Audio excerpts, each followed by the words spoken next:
मुझे पता था ये आना ही था, है ना। मैंने कल ही कहा था 20 हुआ तो कैसे आया होगा, है ना। चलो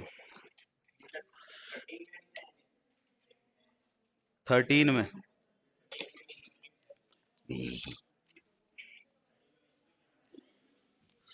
हाँ, प्लस का साइन नहीं है बीच। हाँ भाई,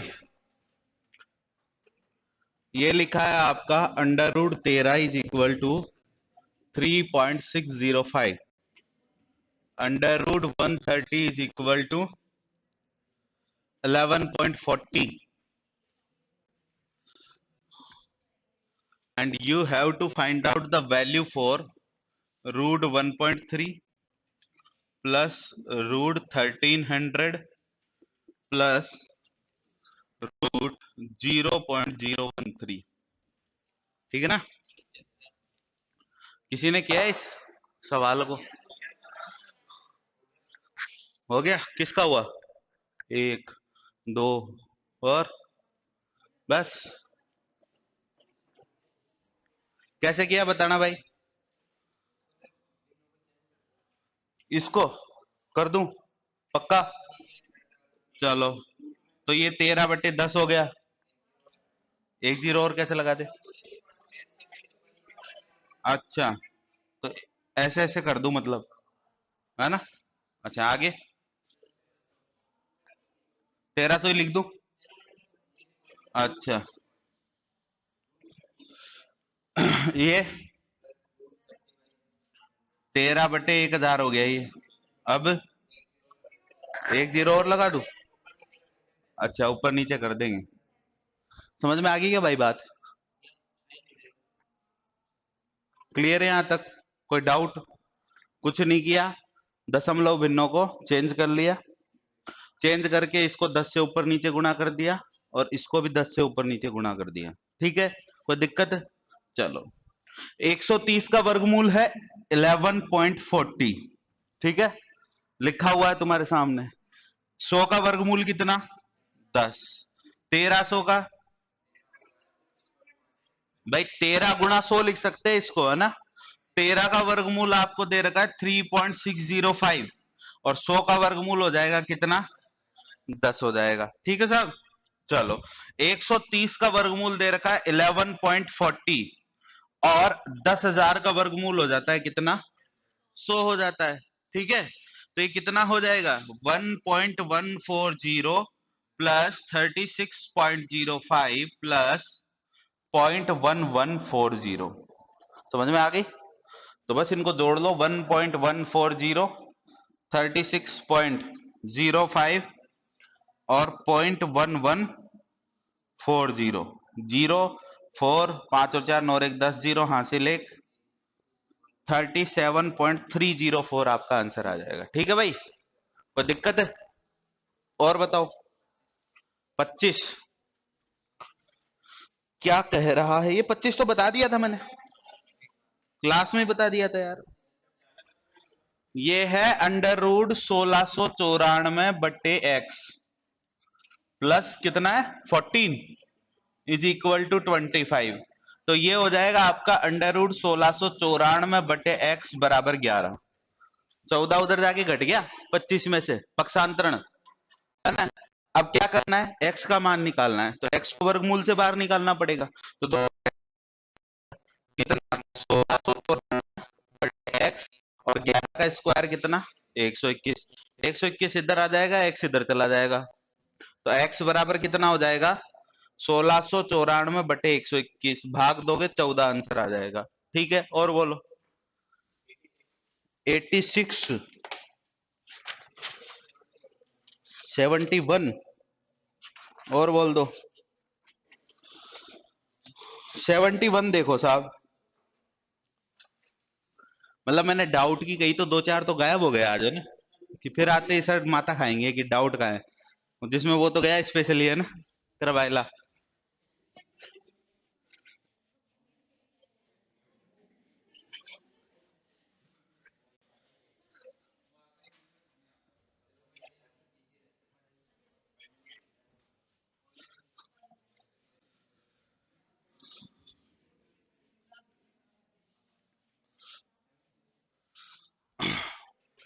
जवानी के जोश में होश खो बैठा है वो है। चलो, दो संख्याओं के वर्गों का योग 80 है। दो संख्याएं x square plus y square, इनके वर्गों का योग कितना दे रखा है आपको? उनके अंतर का वर्ग 36 है। मतलब उन संख्याओं का मैं अंतर लूं और अंतर का वर्ग करूं तो ये किसके बराबर है? 36 के बराबर। तो दोनों संख्याओं का गुणनफल है, मतलब x इंटू वाई आपसे पूछा है, तो आप इसको कैसे कर दोगे? A square plus B square minus 2ab is equal to 36। ये कितना दे रखा है? 80। यहां रख दू भाई, ये रख दिया मैंने 80 माइनस 2xy बराबर कितना? 36 आके 80 में से घटेगा, कितना बच गया? 44। 2 से काट ले तो x इंटू वाई बराबर कितना आ गया? यही तुमसे पूछा था। और बोलो 86। उत्तरी, इतना खतरनाक सवाल किसी ने किया है क्या भाई? 86। और आपको कुछ गड़बड़ी मुझे भी लग रही है, देखते हैं अभी। 65 वाले की लैंग्वेज समझ में। अच्छा, देखते हैं भाई 65 की लैंग्वेज क्या है। दो धनात्मक संख्याओं के वर्गों का योग 100 है। बिल्कुल इजी लैंग्वेज है। दो पॉजिटिव इंटीजर है ना, उनके वर्गों का योग मतलब उनका स्क्वायर करके उनको ऐड कर दिया। X square plus y square is equal to कितना दे रखा है? 100 दे रखा है। ठीक है, और क्या पूछा? उनके वर्गों का अंतर, उनके वर्गों का अंतर यानी x square minus y square कितना दे रखा है साहब? 28 दे रखा है। आपको कहा गया है इन संख्याओं का योग ज्ञात कीजिए। आपसे पूछा गया है कि x प्लस वाई बताइए कितना होगा। ठीक है, कैसे करेंगे बेटा इसको? ये दो समीकरण बन गए, ऐड कर दिया। 2x square is equal to 128, x square is equal to 64, then x is equal to 8, x is equal to 8 यहां पुट किया तो y इज इक्वल टू कितना आ जाएगा? तो 8 और 6 क्या आंसर आएगा तुम्हारा? 14। ठीक है साहब, और कोई डाउट? 86 पे चलते हैं अब। हाँ जी, किसका है अभी बताते हैं ना।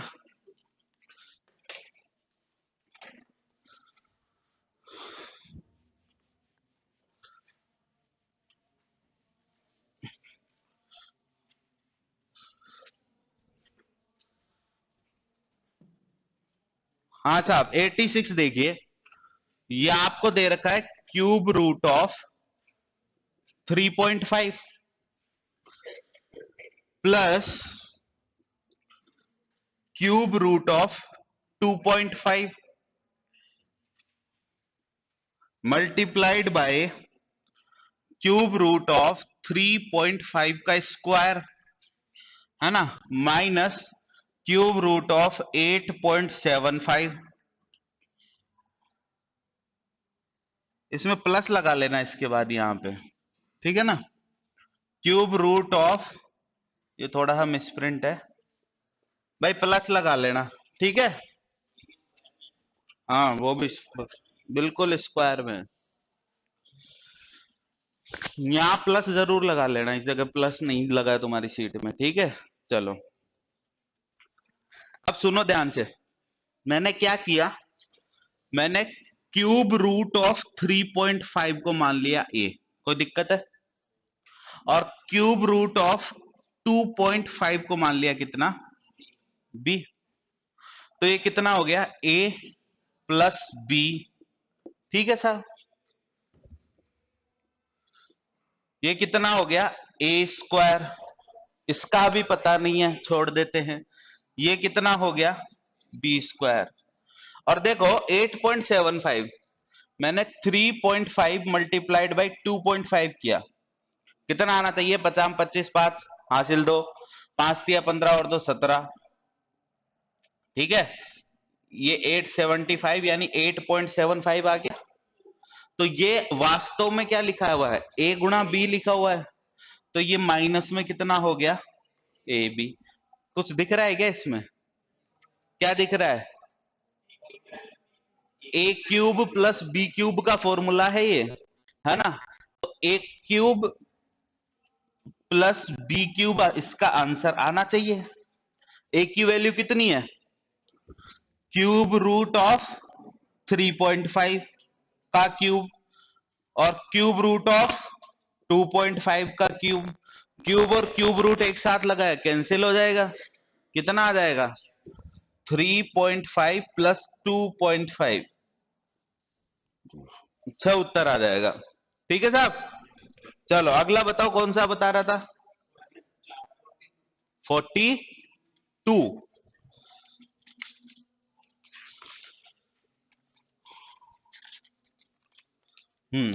देखो 42 आपको कहा है under root x base to the power -1 into y into y base to the power -1 into z base to the power -1 into x. यही है सवाल तुम्हारा। चलो है भाई, किसी भी संख्या की घात नेगेटिव होती है। घातांक और करनी पढ़ाया था, तब पढ़ाया था तुमको। तो पॉजिटिव करने के लिए हम क्या करते हैं? बटे में ले आते हैं उसको। अंश में है तो हर में, हर में है तो अंश में। तो क्या मैं इसको ऐसे लिख सकता हूं? अंडर रूट वाई बटे X into under root Z बटे Y into under root X बटे जेड। कोई प्रॉब्लम है? बुढ़िया आगे आ जा तू। इधर घूमती है, इधर घूमती है, आगे बैठ जाए अगर। हैं? दिखता नहीं है फिर भी वहीं बैठेगी। तो ये कितना हो जाएगा? Under root y upon under root x into under root z upon under root y into under root x upon under root z. ठीक है भाई। ये देख, x से x कट गया, y से y कट गया और z से z कट गया। आंसर कितना? 0 आ जाएगा ना? कट गया ना सब कुछ? है? कट गया ना सब कुछ, तो आंसर 0। ठीक है ना? कोई दिक्कत नहीं है। तो ऑप्शन में ही नहीं है। ऑप्शन में होता तो आ जाता ना। अच्छा चल एक बात बता, 5 में 5 का भाग दिया कितना जाएगा? हाँ? तो फिर यहां 0 क्यों आना चाहिए? भाई x में x का भाग दिया तो एक बार ही जाएगा ना, तो 1 आना चाहिए ना। कई लोग 0 आंसर लिख देते हैं। इसका आंसर कितना होगा? इसका 1 होगा। ठीक है। चलो और डाउट बताओ साहब। फ्रैक्शन वाली सीट में चलो, ठीक है, फ्रैक्शन में चलते हैं। 40वें में ऑप्शन में गड़बड़ है, देखते हैं।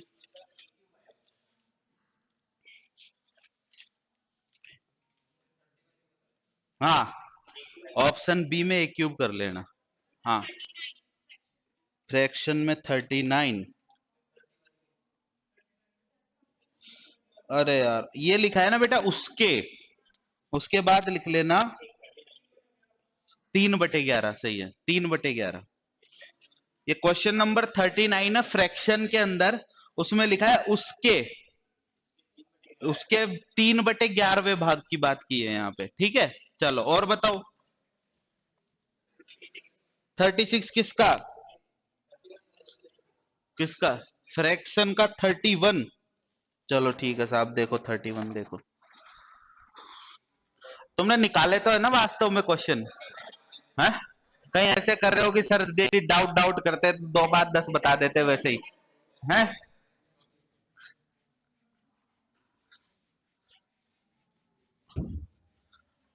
भाई जब जिसने निकाले है ना ईमानदारी से, उसका वास्तव में क्लियरेंस हो रहा होगा कि ठीक है, ये चीज समझ में आ रही होगी, दिमाग में बैठ रही होगी।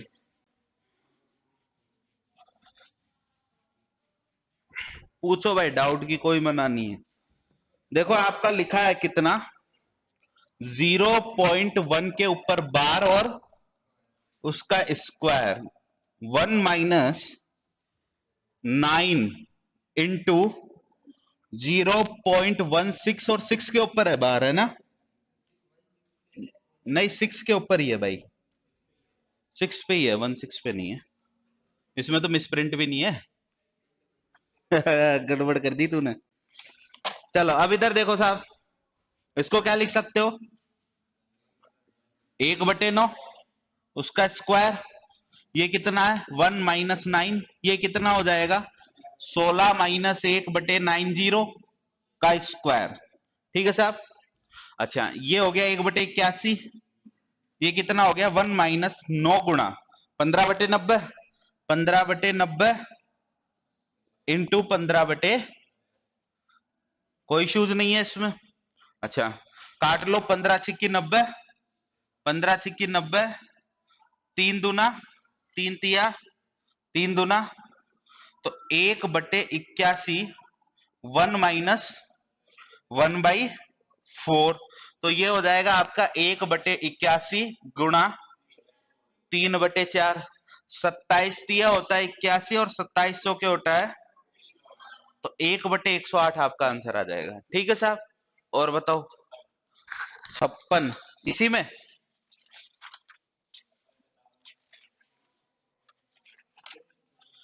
हाँ 56, 57, ये शायद मैंने बताया नहीं। चलो इधर देखो, देखो कई भिन्ने क्या होती है, कई भिन्ने 2 या 3 अलग अलग भिन्नों के संयोजन से मिलकर बनी होती है। कैसे? जैसे आपने एक भिन्न लिखी 2/35, ठीक है ना, संयोजी भिन्न होती है ये। वास्तव में संयोजी क्यों होती है, मतलब प्राइम नंबर से नहीं बनी होती, प्राइम नंबर के संयोजन से मिलकर कहीं ना कहीं ये भिन्न बनी हुई होती है, इसलिए इसको संयोजी भिन्न बोलते हैं। अब सुनो ध्यान से, ये 2/35 आपने लिख दिया। आप एक काम करो, इस 35 के ऐसे 2 फैक्टर निकालो। क्या? 35 के ऐसे 2 फैक्टर निकालो जिनका डिफरेंस 2 आए। 5 और 7 हो जाएगा कि नहीं हो जाएगा? आप इस बिंदु को डायरेक्ट लिख सकते हो 1/5 माइनस 1/7 करके देख लो, यही आएगा। समझ में आ रही है? समझ में आ रही है? जैसे आपने लिखा 1/12, आपसे कहा इसके ऐसे 2 फैक्टर निकालो जिनका डिफरेंस 1 हो, 3 और 4 ना, तो ये कितना होगा? ये 3, ये 4, तो आप इसको डायरेक्ट लिख सकते हो कितना? 1/3 माइनस 1/4 लिख सकते हो। क्लियर है भाई?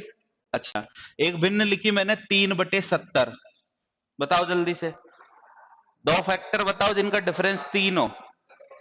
7 और 10 हो जाएगा ना, तो ये 7 और 10 हो गए, इनका डिफरेंस 3 है, तो आप इसको डायरेक्ट लिख सकते हो 1/7 माइनस। क्लियर हो रही है क्या बात? जैसे मैंने लिख दिया 2/63, बताओ जल्दी,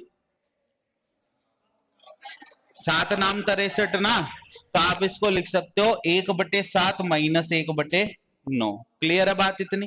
जैसे मैंने लिख दिया 2/143, 12 × 11, डिफरेंस एक ही आया, 11 × 13, डिफरेंस 2 है, तो 11 × 13 आ गया, तो हम इसको कैसे लिख सकते हैं? 1/11 माइनस 1/13। क्लियर है बात इतनी? अब चलते हैं आपके क्वेश्चन की तरफ। क्वेश्चन क्या था देख लो, समझ लो ध्यान से इधर।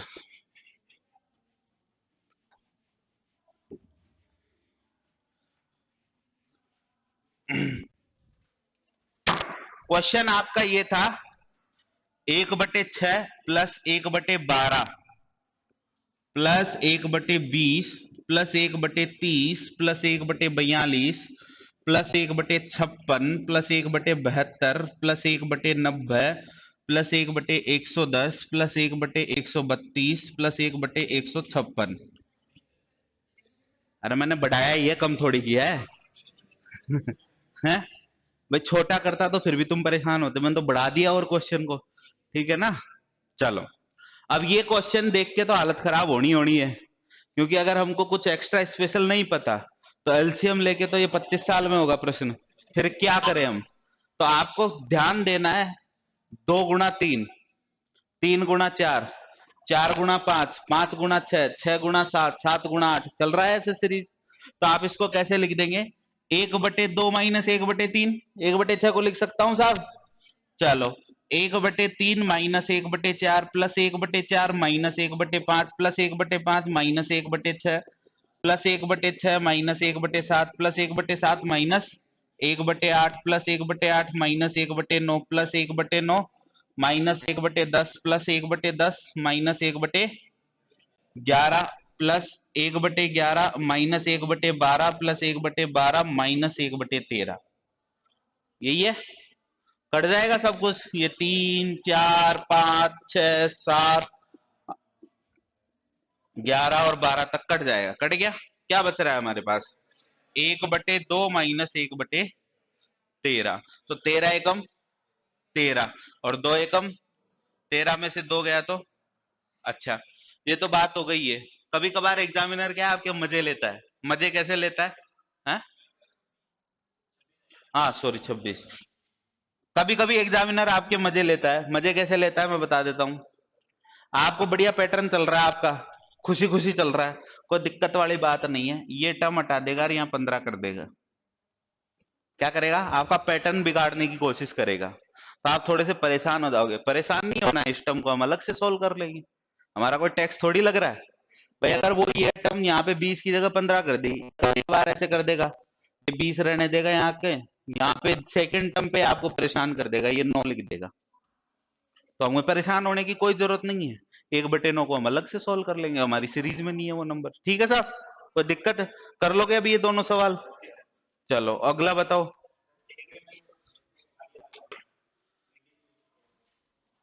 Indices and surds.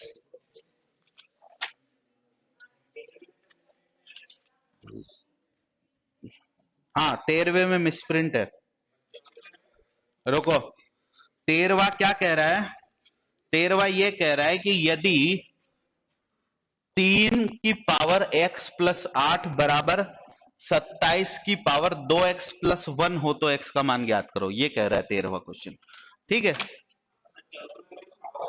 हाँ a की पावर b बराबर 125, a माइनस बी की पावर a+b-4। हम्म। हम्म।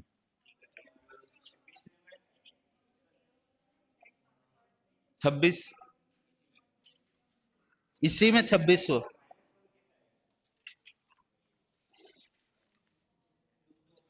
मैं बताता हूं कैसे आएगा ये क्वेश्चन। 2600 ट्रिक से नहीं होगा। होगा कैसे? देखो ध्यान।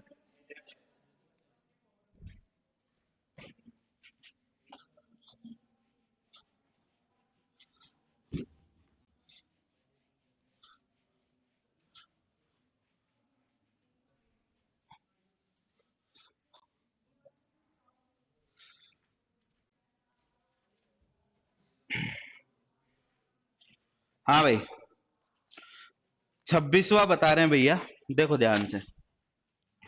x बराबर कितना? √2 plus √2 plus √2 up to infinite, ये क्वेश्चन। ठीक है। अब आप कहो इसके दो फैक्टर, तो दो फैक्टर कई लोग 1 गुणा 2 भी कर लेंगे, पर एक फैक्टर नहीं होगा, प्राइम नंबर नहीं है एक, तो फिर हम क्या करें? हम आप इसको बेसिक से करते हैं। एक्स स्क्वायर बराबर कितना? 2 प्लस 2 प्लस, बताया था ना मैंने बेसिक इसका, है ना? यही कर रही है। इसको x लिख सकते हैं, तो ये हो जाएगा एक्स स्क्वायर बराबर 2 प्लस एक्स। तो x square minus x minus 2 is equal to 0, ये इक्वेशन बनेगी आपकी। इस इक्वेशन की मिडिल टर्म स्प्लिट कर सकते हो, कितना आ जाएगा? अरे भाई बोलो, 2 एकम 2 आ जाएगा कि नहीं आ जाएगा? हो जाएगा? लगता है आपको ऐसा? सुनना ध्यान से। मिडिल टर्म स्प्लिट का रूल ये है कि इसके दो टुकड़े हमें ऐसे करने हैं जिनका गुणनफल a और c के बराबर हो। भाई आपकी जो द्विघात समीकरण होती है, क्वाड्रेटिक इक्वेशन होती है, उसका फॉर्मेट होता है आपका ax² plus bx plus c is equal to 0। You have to split the term b into b1 and b2, and the multiplication of b1 and b2 would be equal to a into c। करो देखे equal. -2 + 1 पक्का, +2 - 1। एक और condition है कि b1 और b2 का जो प्लस माइनस है ना, वो b के बराबर भी आना चाहिए। यस और नो? तो आपने इसके टुकड़े किए कितने? x² -2x plus x -2 is equal to 0। -x को -2x प्लस x लिख दिया, घटाओगे 2x में से x, वापस माइनस x आ जाएगा, और -2 इंटू 1 करोगे तो -2 आ जाएगा। क्लियर है ना बात इतनी? तो x मैंने यहां से निकाल लिया कॉमन, कितना बच गया, +1 कॉमन निकाल लिया, x -2 बराबर 0। ठीक है ना? x -2 इंटू एक्स प्लस 1 बराबर 0। तो यहां पर x दो वैल्यूज देगा, एक तो x बराबर 2 आएगा और एक x बराबर -1 आएगा। चूंकि आपका सवाल वर्गमूल के अंदर है तो -1 तो बन नहीं सकता, है ना, आयोटा में चला जाएगा ये क्वेश्चन। तो आपका राइट आंसर क्या बनेगा, 2 बनेगा। या फिर आपके ऑप्शन दोनों दे रखे हो तो 2 -1 आंसर बनेगा, ऑप्शन ए। ठीक है ना? और बोलो। 36। हाँ, ये तो होना ही था। ये लो, -√3 आ गया, हाँ, प्लस √3 प्लस 8 इंटू 7 प्लस 4√3। किस किस ने किया ये सवाल? नहीं हुआ, किसी से नहीं हुआ, पहुंचे ही नहीं। अच्छा, अभी तो दौड़ लगा रहे हम। चलो कोई बात नहीं, पहुंचोगे तब भी नहीं होएगा, देख लो इधर एक बार।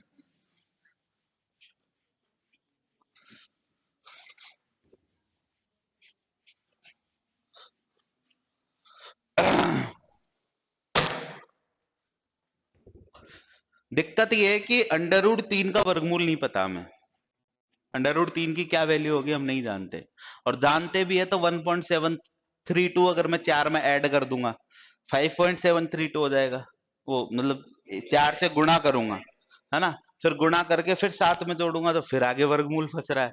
ऐसे तो मामला फंसता ही चला जाएगा, कुछ हो नहीं रहा। तो क्या करें हम, कुछ ऐसा करें कि इस संख्या को वर्गमूल से ही बाहर निकाल दें। वर्गमूल से बाहर निकालने का सबसे बढ़िया तरीका कौन सा है? स्क्वायर कर दे। स्क्वायर करेंगे तो नंबर आपका वर्गमूल से बाहर निकल जाएगा। तो मैं इसको कोशिश करता हूं स्क्वायर करने की। आपकी संख्या थी 7 प्लस 4√3, यस और नो? मैं इसको स्क्वायर बनाना चाहता हूं। मैंने क्या किया, a प्लस बी का होल स्क्वायर लिखा, क्योंकि दो संख्याएं हैं, स्क्वायर बनेगा। a प्लस बी का होल स्क्वायर कितना होता है बच्चों? a square plus B square plus 2ab होता है। आपको क्या करना है, जब ऐसी कंडीशन आपके सामने फंस जाए ना, तो आपको इस टर्म को है ना 2ab से तुलना कर लेना है। क्या करना है, ये वाली जो टर्म है ना, इसकी तुलना किससे कर लो? मैंने किया 2ab से कंपैरिजन किया 4√3 का, 2 से तो 2 कट गया, कट गया। ये हो जाएगा a गुणा b बराबर 2 गुणा √3। मैंने a को मान लिया 2 और b को मान लिया कितना, √3। इधर देखो, a को 2 माना, b को √3 माना, और इसका स्क्वायर किया। करो square, a square plus B square plus 2 into A into b. तो 7 प्लस 4√3 आ गया कि नहीं आ गया? तो मतलब 7 प्लस 4√3 को मैं 2 प्लस √3 का स्क्वायर बोल सकता हूं क्या? क्लियर है बात इतनी? देखो, √of -√3 plus √of 3 plus 8 into, इस टर्म को क्या बोल सकता हूं मैं, 2 प्लस √3 का होल स्क्वायर बोल दिया। होल स्क्वायर से भाई पावर 1/2 इंटू 2 1 आ जाएगी पावर। ठीक है साहब, जब ये आगे हुआ तो अगेन हमारे सामने समस्या पैदा हो गई है, क्या? 8 का गुणा होगा इसमें, वर्गमूल हट गया, 8 दूना कितना, 16, 8 का गुणा √3 से 8√3 हो गया साहब। तो ये आगे आपकी फिर से टर्म फंस गई है, -√3 प्लस √19 प्लस 8√3, यस और नो? फिर वही दिक्कत आ गई, फिर यहीं चलते हम, सहारा लेते हैं। मैंने क्या किया, 2ab से तुलना कर दी किसकी, 8√3 की। तो कितना हो गया, 2 चौके, तो a गुणा b बराबर 4 गुणा √3 हो गया। a की तुलना 4 से कर दी, b की तुलना √3 से कर दी। मैंने खोल के देखा इसको, 4 प्लस √3 का स्क्वायर क्या उस टर्म के बराबर आता है क्या? A square plus B square plus 2 into A into B, that is equal to 19 plus 8 √3। Clear है? तो इसको मैं क्या लिख सकता हूं? 4 प्लस √3 का होल स्क्वायर लिख सकता हूं। तो मैंने लिखा minus √3 plus under root 4 plus √3 का होल स्क्वायर। होल स्क्वायर से रूट कैंसिल हो जाएगा, तो अंदर कितना बचेगा बच्चों? ये आपका बचेगा -√3 प्लस 4 प्लस √3। ठीक है, √3 से √3 कैंसिल हो जाएगा अंदर ही अंदर। ठीक है, तो कितना बच गया? आपके सवाल का उत्तर आ गया 2। क्लियर है भाई? 46 46।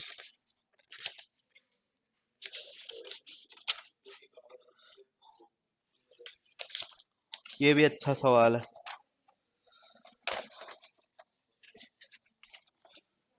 मिटा दू इसको? हाँ, नहीं मिटाए? चलो,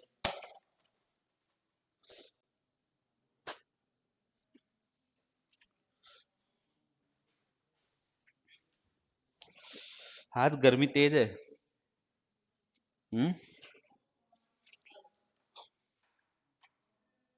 हट जाऊं?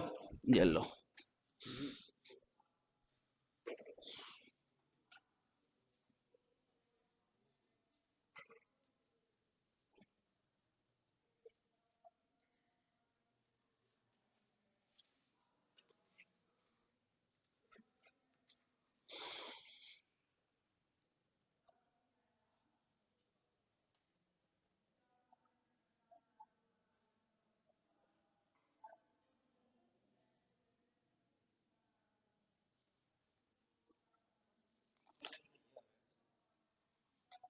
देखते हैं भाई।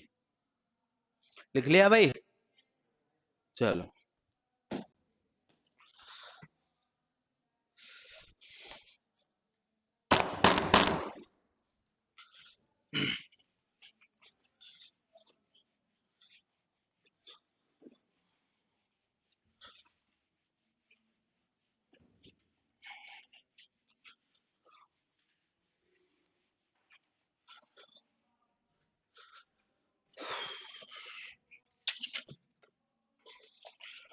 देखो ये लिखा हुआ है 2 गुणा क्यूब रूट ऑफ 32 माइनस 2 गुणा cube root of 4 plus cube root of 500। यही है सवाल आपका। देखो क्या अप्रोच हो गया आपके सवाल की। 2 गुणा क्यूब रूट ऑफ 32 है, मतलब 32 की घात 1/3 लिख सकता हूं, यस और नो? माइनस 2 गुणा 2 की घात, ओ सॉरी, 4 की घात 1/3 लिख सकता हूं, प्लस में 500 की घात 1/3 लिख सकता हूं। कोई इश्यूज है इसमें? आगे देखिए साहब, 32 को क्या लिख सकता हूं मैं? 2⁵ और उसकी घात कितनी? 1/3। ठीक है साहब, माइनस 2 गुणा 2 को क्या लिख सकता हूं? 2 का स्क्वायर और उसकी घात 1/3, और 500 को लिख सकता हूं मैं 125 गुणा 4 की घात 1/3। यस और नो? चलो, तो ये हो गया 2 गुणा 2 की घात 5/3 माइनस 2 गुणा 2 की घात 2/3 प्लस में 125 का घनमूल लोगे 5 आ जाएगा, गुणा 4 को मैं लिख सकता हूं 2 का स्क्वायर और उसकी घात 1/3, तो 2 की घात 2/3 में यहां से लिख सकता हूं। क्लियर है भाई? अच्छा, ये टर्म जो लिखी हुई है ना आपकी 2 की घात 5/, क्या मैं इसको ऐसे लिख सकता हूं कि 2 की पावर 1 प्लस 2/3 लिख सकता हूं? कोई इश्यूज है? और 2 की घात 1/3 को मैं लिख सकता हूं कि 2 की घात 1 गुणा 2 की घात 2/3। कोई प्रॉब्लम है? तो मैंने इसको ये लिख दिया 2 गुणा 2 की घात 2/3 माइनस 2 गुणा 2 की घात 2/3 प्लस 5 गुणा 2 की घात 2/3। यस और नो? 2 की घात 2/3 कॉमन आ जाएगा सब में से, आ जाएगा। तो अंदर यहां कितना बच गया? 4 - 2 + 5 बच गया। कितना आ गया? 4 5 9 - 2 7 आ गया। तो 7 गुणा 2 का स्क्वायर हो जाएगा 4। तो आपका फाइनल आंसर रहेगा 7 × √4। ऑप्शन में नहीं है क्या? 7 × सही कर लेना, आंसर यही होगा सही आपका। 7 × √4। कौन सा? 51। 51 भी हो जाएगा, कोई बात नहीं, देख लो तुम। ये लिखा है √80 माइनस √112 डिवाइडेड बाय √45 माइनस √63। ये है ना? चलो देखो, इसको मैं लिख सकता हूं कितना? 16 × 5 = 80 लिख सकता हूं। और इसको मैं लिख सकता हूं 16 × 7 = 112। इसको मैं लिख सकता हूं 9 × 5 = 45। और ये हो गया 9 × 7 = 63। ठीक है। 16 का वर्गमूल 4 बाहर आ जाएगा, 4√5 माइनस 4√7 और 3√5 माइनस 3√7। ठीक है साहब। ऊपर से 4 बाहर निकल जाएगा, नीचे से 3 बाहर निकल जाएगा, अंदर बच जाएगा √5 माइनस √7 और ये √5 माइनस √7 कैंसिल। आपका आंसर आएगा 4/3। ठीक है सर, और बताओ।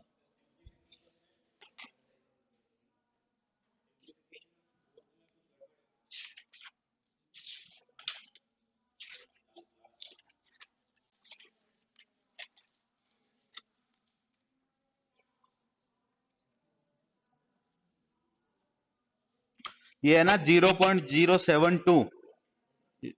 इसके बाद डिवाइड लगा लेना। ये फोर्थ क्वेश्चन है सिंप्लीफिकेशन का, लास्ट चैप्टर। सिक्स्थ में ये 1002 लिखा है ना, इसके बाद डिवीजन लगा लेना। 14 और 14 में शायद मल्टीप्लाई का चिन्ह गायब है, जहां तक मुझे लग रहा है। 3 दिया देखो, 14 ऐसे है, शायद, कंफर्म नहीं। फिर भी आप तो ऐसे कर लेना इसको, 4 × 3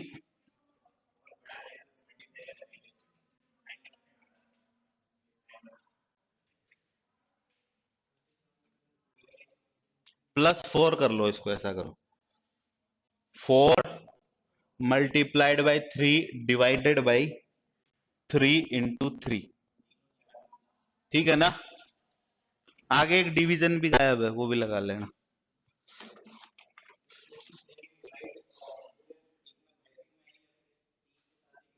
तीन के साथ डिवाइड है, ब्रैकेट के बाहर है वो। और पूछो भाई, क्या डाउट है? हो गए तुम्हारे? नहीं, डाउट आज के हो गए क्या? और किसी के डाउट? भाई एक ही विद्यार्थी के डाउट है क्या सारे? और तो डाउट पूछे ही नहीं।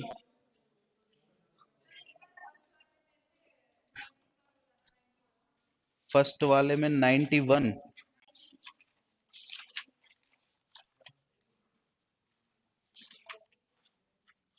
90। देख बेटा, ये लिख लिया क्या भाई सबने?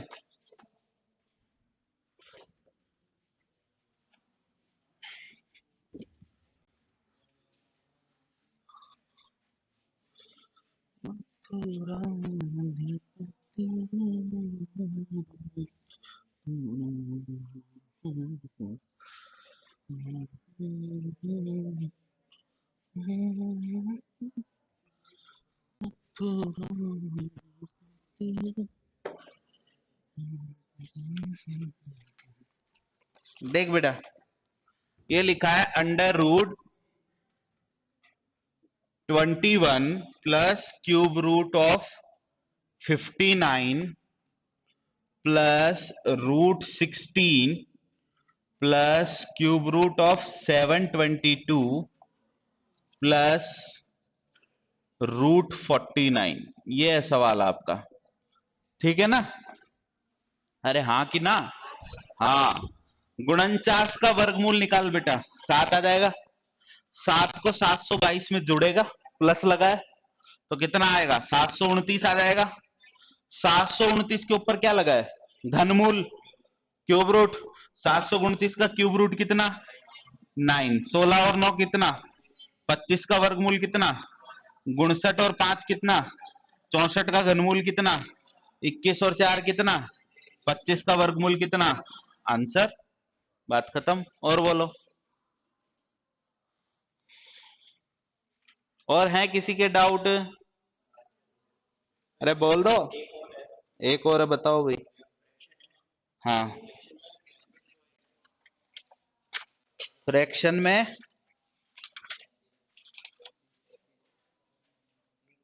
35।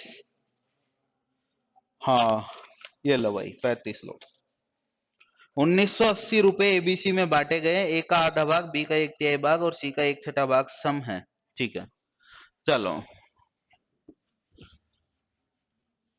इधर देखो भाई, 1980 रुपए बांटने हैं आपको किस किस में? ए, बी और सी में।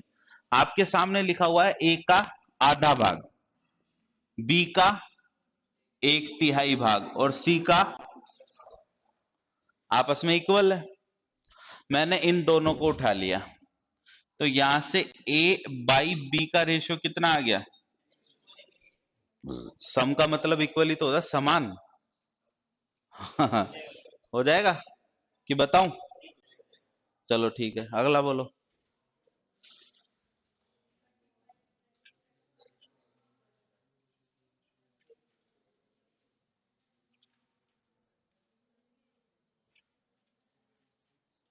हाँ भाई, इधर सबके डाउट क्लियर है? इधर इस लाइन में ये वाला पूरा बताना है। हाँ हाँ, अच्छा। बी और सी का रिलेशन लिया मैंने, तो बी और सी के रिलेशन से कितना आ जाएगा? ये बी बाई सी बराबर 3/6, यानी 1/2। क्रॉस मल्टीप्लीकेशन कर दिया साहब।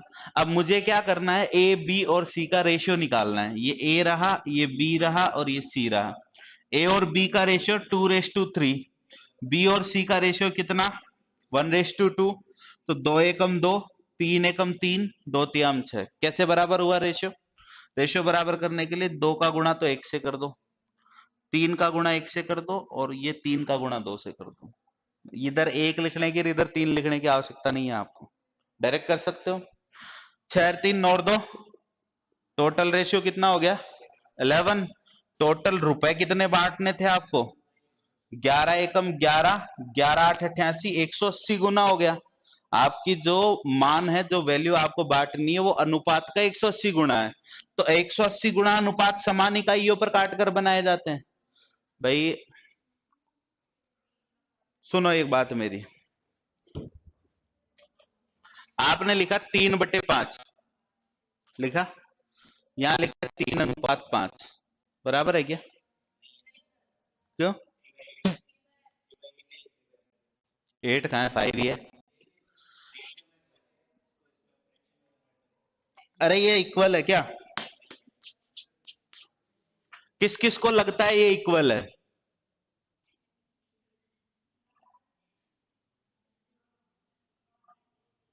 किसी को नहीं लगता? लगता है ना? हाँ, मतलब बाकी सबको ये लगता है कि इक्वल नहीं है।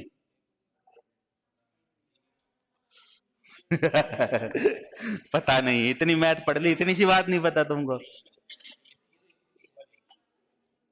अरे भाई मैं फिर से पूछ रहा हूं, दो ही ऑप्शन है, पता नहीं ऑप्शन नहीं है मेरे पास, ठीक है ना? किस किस को लगता है ये इक्वल है? वापस पूछ रहा हूं, हाथ खड़े करो ईमानदारी से। अब किस किस को लगता है नहीं है? बाकी बच्चे जो नहीं वाले होंगे ना। हाँ बेटा, क्यों नहीं है? आधा थोड़ी उठाया, तू तो पेन फिरा रही थी है। हाँ, उधर भी हाथ नहीं उठाया था ना। अरे नहीं वाले कौन कौन थे? अच्छा चलो बताओ, ये इक्वल क्यों है? हाँ, रेशो को फ्रैक्शन में लिखते हैं। हाँ, ये भी कहां से आ गए? ये भी तो लिखे ही नहीं मैंने। मैंने ये पूछा 3:5 लिखा है और 3/5 लिखा है, क्या ये इक्वल है क्या? है ना? है भाई, इक्वल है। चलो इधर देखो, अब ये भैया बताएंगे। बताओ भाई, इक्वल है ये? क्यों? रेशियो को हम फ्रैक्शन में लिख सकते हैं। अब सुनो ध्यान से, अगर ना कर रहे हो ना कि आपको सिर्फ अंकों की वैल्यू निकालनी है और प्लस माइनस अनुपात कुछ करना है, तब तक तो ये ठीक है, ये इक्वल है। परंतु अगर आप अंकीय गणनाओं की बात नहीं कर रहे हो तो ये बिल्कुल भी इक्वल नहीं है। क्यों नहीं है? अगर ये इक्वल होता तो इसको अनुपात और इसको भिन्न नहीं बोला जाता। समझ में आ रही है बात आपको? अगर ये इक्वल होता तो इसको अनुपात और इसको भिन्न नहीं बोला जाता। चूंकि हम हमारी कैलकुलेशंस जो होती है ना, उसमें 3:5 को 3/5 लिख के सॉल्व कर लेते हैं, वो कोई दिक्कत वाली बात नहीं है। गणितीय गणना करने पर तो मान बराबर ही आएगा, परंतु ये कदापि इक्वल नहीं हो सकते। क्यों नहीं हो सकते? 3:5 कोई दो चीज है, ए और बी, उसकी तुलना कर रहा है। अनुपात क्या है? रेशियो क्या है? किन्हीं भी दो चीजों का तुलनात्मक अध्ययन। भाई, आप बाजार गए, मैं भी बाजार गया। आप बाजार से 30 किलो चीनी लेकर आए और मैं बाजार से 50 किलो चीनी लेकर आया, ठीक है ना? मैंने इनका बना दिया रेशियो काट पीट के कि मैं और आप 3:5 के अनुपात में चीजें लेकर आए। यस और नो? हाँ भैया, नमस्कार नमस्कार। मैं कोचिंग में हूँ, क्लास में। 12 बजे बाद फोन करूंगा आपको, ठीक है? हाँ भाई, ये 3:5 आ गया। अब अगर मान लो ये डेटा आपके पास नहीं होता, ये तो मैंने आपके सामने निकाला है, ये डेटा आपके पास नहीं होता, तो क्या आप मुझे बता सकते थे क्या मैं कितनी चीनी लाया और ये कितनी चीनी लाया? कदापि नहीं बता सकते थे। हो सकता है ये 6 किलो लाया हो, मैं 10 किलो लाया हूं। हो सकता है ये 300 ग्राम लाया हो और मैं 500 ग्राम लाया हूं। समझ में आ रही है बात आपको? कभी नहीं बता सकते। परंतु आप एक चीज डेफिनेटली बता सकते हो यहां से, क्या? कि मैं इससे 5/3 भाग चीनी ज्यादा लाया हूं, या ये मुझसे 3/5 भाग ही चीनी लाया है, ये मैं बता सकता हूं। जितनी भी लाया, मेरा 3/5 भाग है इसके पास। तो अनुपात क्या कर रहा है? अनुपात तुलनात्मक अध्ययन कर रहा है। इसकी कंपैरिजन क्वांटिटी की मेरे से हो रही है। तो अनुपात में क्या खत्म हो गई आपकी? यूनिट खत्म हो गई, इकाई खत्म हो गई, यूनिट लेस क्वांटिटी हो गई। भाई, आपने ऐसे सुना है क्या कभी कि ये 3:5 किलो के अनुपात में दूध लाया, ये 3:5 किलोमीटर के अनुपात में दौड़ा? नहीं सुना होगा। क्यों? क्योंकि अनुपात क्या बता रहा है? कंपैरिजन। और जहां कंपैरिजन आ गया दो चीजों में, वहां उनकी इकाई खत्म हो जाएगी। अरे हाँ कि ना? भाई, आप मान लो दो टंकियों में पेट्रोल भरा है, तो उनका अनुपात निकाल रहे हो, तो इकाई खत्म हो चुकी है कि दोनों में लीटर में आप निकाल रहे होंगे या गैलन में आप निकाल रहे होंगे। तो अनुपात एक यूनिटलेस क्वांटिटी है, यूनिट नहीं होता, बट भिन्न एक संख्यात्मक मान है। आपने ये जरूर सुन लिया होगा कि 3/5 किलो दूध लाया मैं। आपने ये जरूर सुन लिया होगा आज मैं 3/5 किलोमीटर सुबह दौड़ लगा के आया। समझ में आ रही है? हाँ सूरज। हाँ बोल। हाँ हो जा, रवाना हो जा। हाँ थोड़ा ऊपर नीचे भी हो सके। हाँ ठीक से कर लेगा तू, रवाना तो हो। ठीक। ठीक। समझ में आ गई बात आप सभी विद्वानों को? तो यहां पे आप साथ में क्या लिख रहे हो? यूनिट लिख रहे हो। अनुपात, ये भिन्न जो है हमेशा यूनिट के साथ आने वाली क्वांटिटी है ना? विद यूनिट, और ये यूनिट लेस क्वांटिटी है। This is the basic difference between between ratio and fractions. समझ में आ रही है बात? तो मैंने अभी अभी आपको ये सवाल करते टाइम एक बात बोली क्या, कि अनुपात हमेशा समान इकाइयों पर काटकर बनाए जाते हैं। भाई समान इकाई कटी कि नहीं कटी? जब मैंने 30 किलो और 50 किलो का अनुपात बनाया तो किलोग्राम से किलोग्राम कटा, तो समान इकाई कटी कि नहीं कटी? तो समान इकाइयों पर काटने अनुपात बनाया, तो ये वैल्यू टोटल है। टोटल कितना पैसा बटा? भाई इनका अलग अलग अनुपात निकाल लिया आपने, 2:3:6। ये टोटल वैल्यू है, टोटल वैल्यू अनुपात का इतने गुना। तो यहां भी ये इतने गुना ही आपको करना पड़ेगा, ये भी इतने गुना ही होगा, और ये भी। मतलब ए को कितना पैसा मिला? 360 रुपए। बी को 540 रुपीज। 18×6 = 108 होता है ना शायद। 1080। क्लियर है ना बात? इतनी बात समझ में आ गई? और कोई डाउट हो तो बताओ।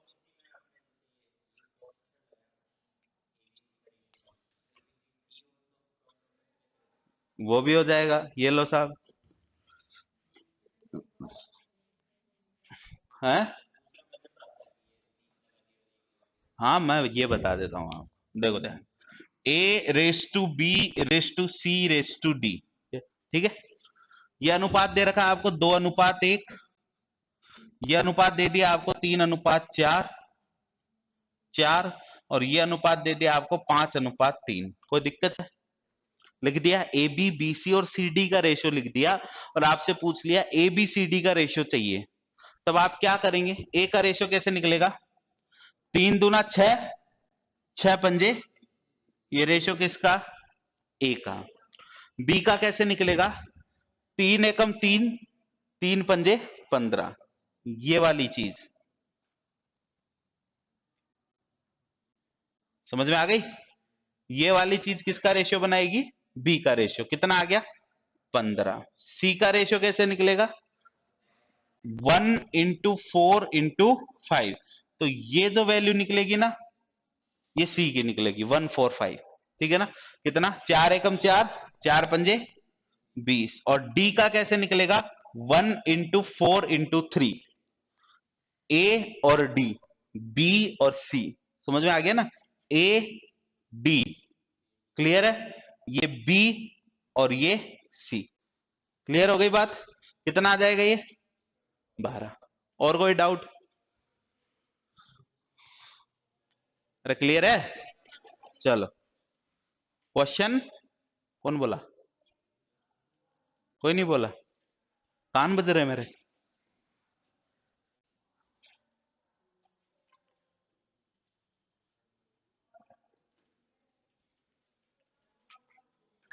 खतरा प्रश्न नकलिया? 25 ही नकलिया? फिर नींद आ गई तो कहीं चले गया था? हाँ सीटी कल मिली थी?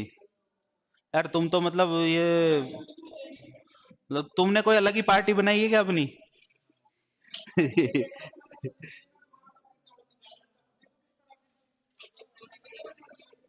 अच्छा पहले नहीं ली थी, हम तुमने बाद में ली है। कोई बात नहीं, अब कल निकाल लेना।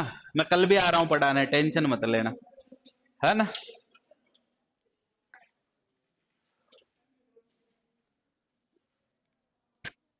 मिटा दूं? हाँ भाई। डाउट है कुछ? लिखना है? हाँ लिखो लिखो लिखो। भाई और कोई डाउट हो तो बता दो अभी। हाँ? अरे भाई डाउट खत्म होने चाहिए तुरंत। सैटरडे संडे कुछ नहीं होता, मैथ्स की क्लास में डेली डाउट होने चाहिए। तो भैया एक बात बताओ, अब तक आपने 5 से 6 चैप्टर पढ़ लिए, उनके कॉन्सेप्ट ही तो पढ़े हैं। यदि मैं प्रैक्टिस क्वेश्चन भी करवाता उनके, तो 2-2 3-3 क्लास तो लगती लगती। तो उल्टा अच्छा है ना, तुम्हारी प्रैक्टिस भी हो रही है, तुम्हारे डाउट भी क्लियर हो रहे हैं। समझ में आ रही है बात तुमको? अब ये तुमको सीट लेटर मिली नहीं तो ये काम पहले हो जाता। हाँ, क्या हुआ गुड़िया, कैसे हंस रही है? मुझे भी सुना दे, मैं भी हंस लूंगा। हैं, मिटा दूं भाई अब? चलो।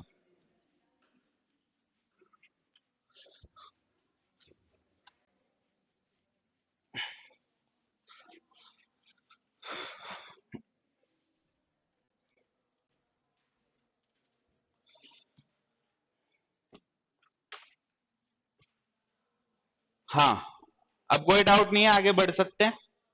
कल लास्ट क्या किया था बताओ? ये सीट किसकी है? बहुलक किया था। अगला पॉइंट डालिए उसमें आगे, और अब भी डाउट हो तो बता देना, ठीक है? वैसे भी आज मेरी क्लास चलने वाली है आपकी, ठीक है ना? हालांकि तुम परेशान हो जाओगे कि ये आदमी कब जाएगा बाहर, पर फिर भी मेरी चलने वाली है, ठीक है ना?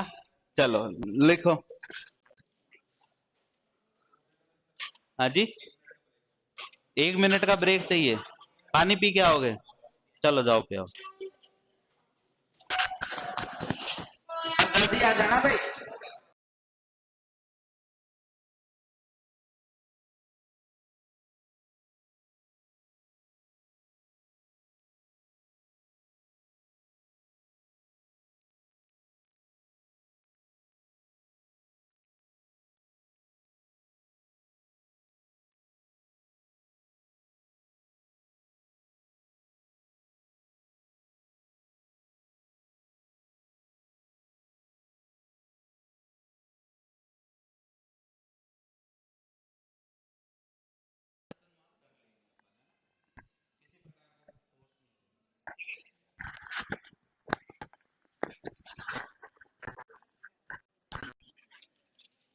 लिख, बड़े भाई आगे, आगे आ जा, बैठ जल्दी।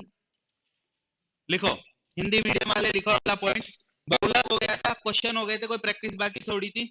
लिखो, हिंदी वाले लिखो, माध्य, माध्यिका तथा बहुलक में संबंध।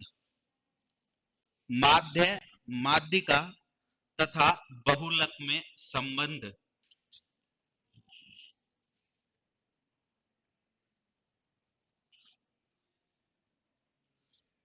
डाल ली हेडिंग?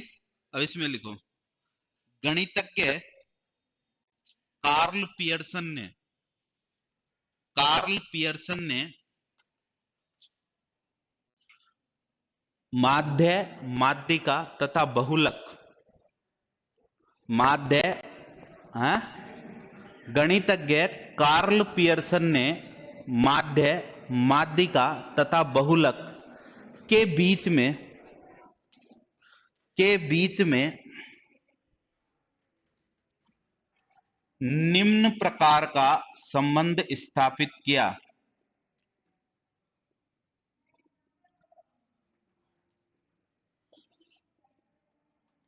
और वो संबंध क्या है आपका? 3 गुणा माध्यिका बराबर 1 गुणा बहुलक प्लस 2 गुणा माध्य। इंग्लिश वाले लिखो, relation between mean, median and mod. सही लिखा है क्या मैंने? ग्रामर के हिसाब से देखे तो ये सेंटेंस सही है क्या? Relation between mean, median and mod. Grammatically wrong है ये स्टेटमेंट, बस समझ में आ गया बस। क्या आना चाहिए? ग्रामर देख लेना तुम्हारी कितनी की स्ट्रॉन्ग है। गलत है ये ग्रामेटिकली, बिटवीन नहीं आएगा यहाँ पे, बिटवीन 2 के लिए यूज में लिया जाता है, पता है ना? अमंग आएगा। चलो कोई बात नहीं, मैथ तो समझ आ रही है ना, मुद्दा ये है, छोड़ो। लिखो, mathematician Karl Pearson gived relation among mean, median and mode. तो लिख लेना 3 into median is equal to 1 into mode plus 2 into mean. लिख लिया भाई सबने?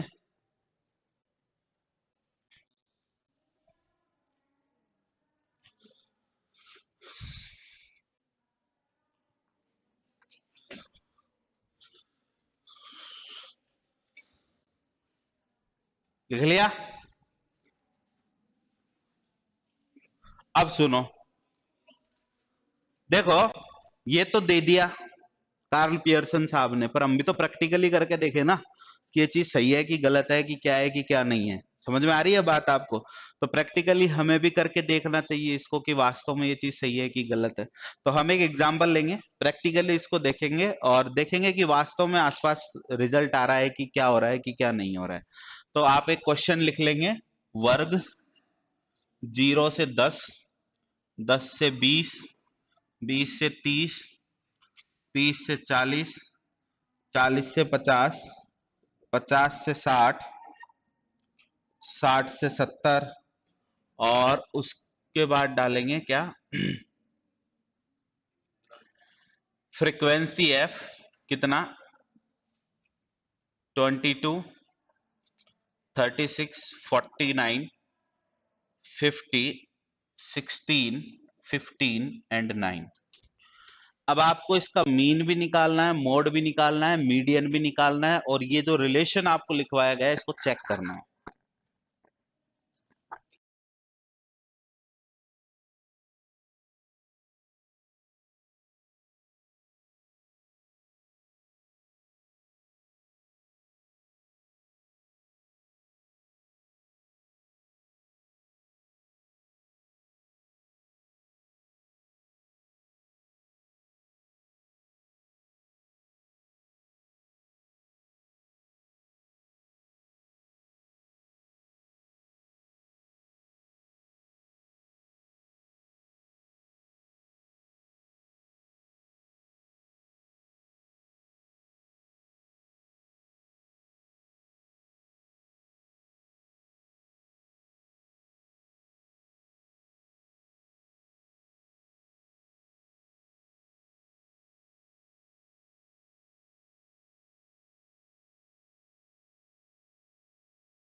नहीं, सेम करने की कोई जरूरत नहीं है, वो तो 0 से 10, 10 प्लस 0/2 कर दो,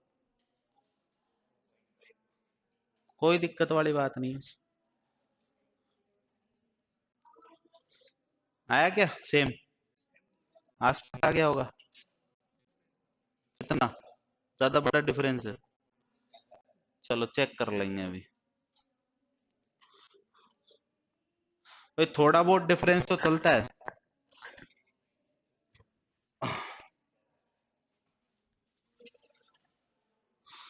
हाँ भाई, बता दूं अब? हो गया सबका? वेट करें थोड़ी सी देर? चलो ठीक है, थोड़ी सी देर करते हैं।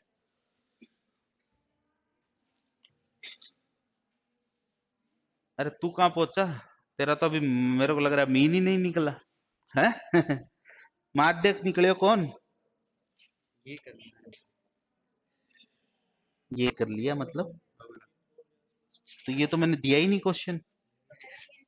क्वेश्चन तो ये है। कौन सा क्वेश्चन कर रहा है तू? तूने क्या किया? दो हो गए, तीसरा चल रहा है। चलो चलो जल्दी निकालो भाई आंसर।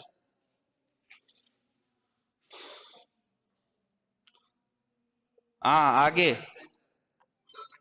2 का डिफरेंस आ रहा है। चलो तुम्हारा नहीं हुआ अभी, करो जल्दी करो। इधर ये ब्लैक शर्ट वाले भैया, नहीं आया अभी, करो जल्दी करो। हाँ गुड़िया, पहुंची क्या? है? हाँ, क्या हुआ? अभी नहीं हुआ, करो जल्दी करो। इधर गुड़िया, लास्ट जल्दी करो। भाई अब बहुत टाइम हो गया, अब टाइम पास नहीं, जल्दी करो।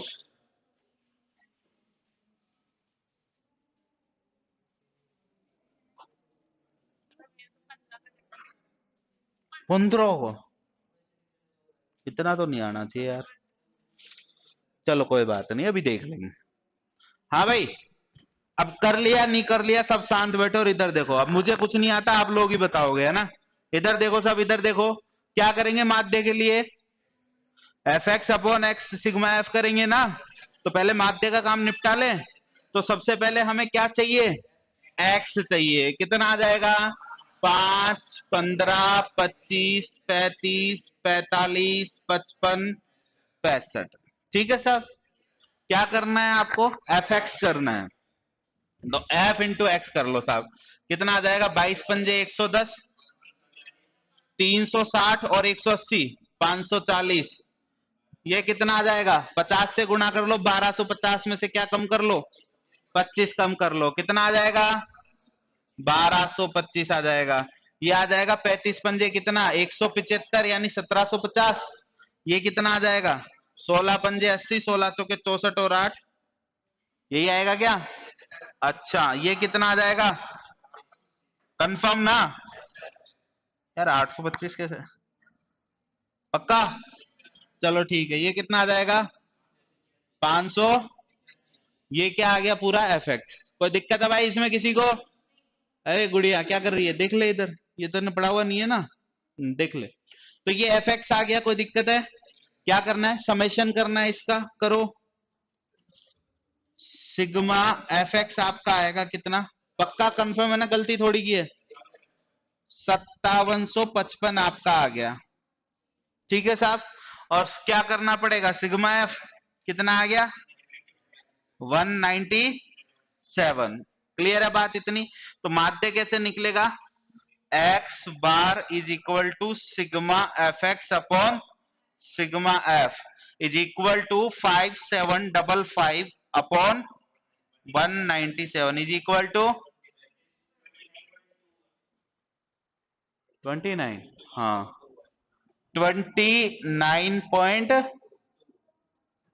क्लियर है साहब? कोई दिक्कत? अच्छा, अब आगे चलते हैं माध्यिका। क्या करें माध्यिका के लिए? सीएफ निकाले सबसे पहले। तो सीएफ हम निकालते हैं। कितनी आ जाएगी सीएफ?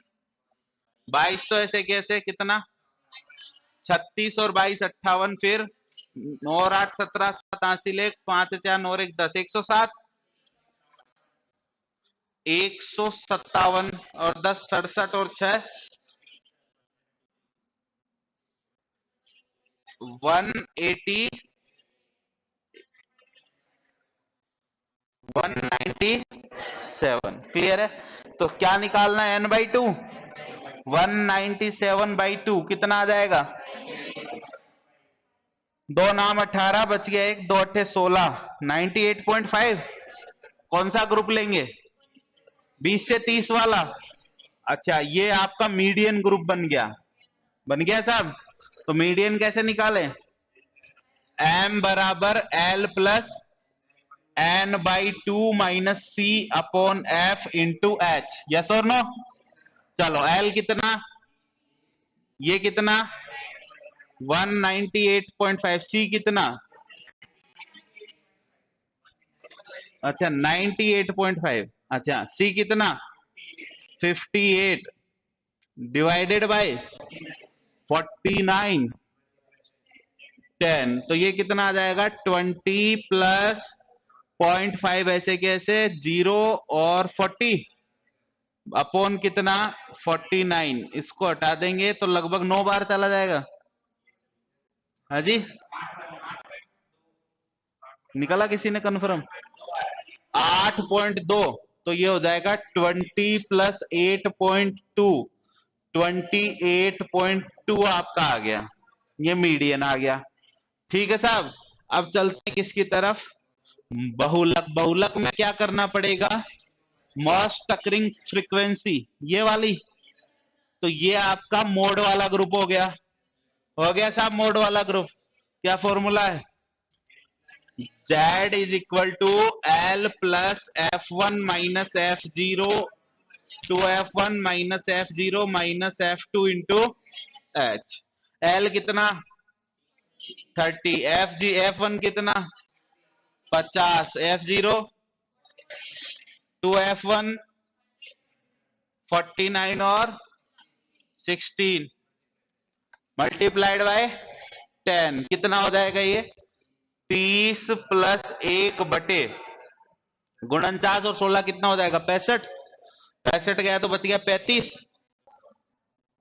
ठीक है, 2/7 कितना आ जाएगा? ये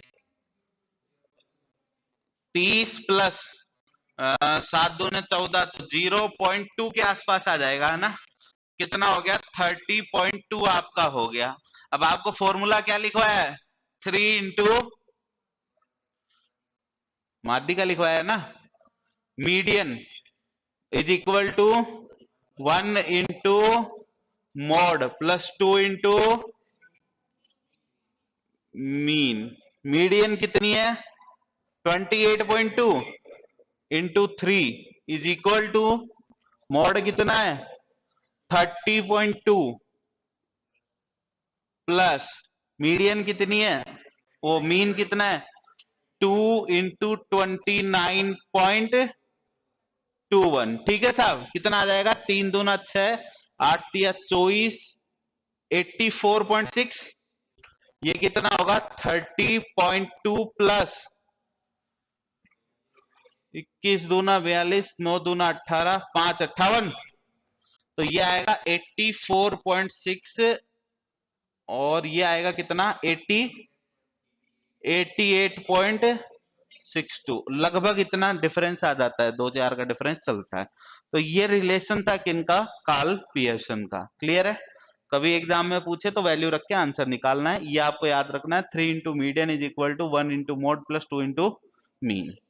तो इसी के साथ हम समाप्ति करते हैं आपके इस चैप्टर की। अब केवल एक सवाल और है जो आपके आरपीएससी में लगभग लगभग हर एग्जाम में पूछा है, रीट में भी पूछा है, आरपीएससी में जिस एग्जाम में ये चैप्टर था ना, पता नहीं क्या संबंध है आपके आरपीएससी वाले एग्जामिनर का इस सवाल से। तो ये सवाल लिख लो आप। यदि किन्हीं दो संख्याओं यदि किन्हीं दो संख्याओं ए तथा बी का समांतर माध्य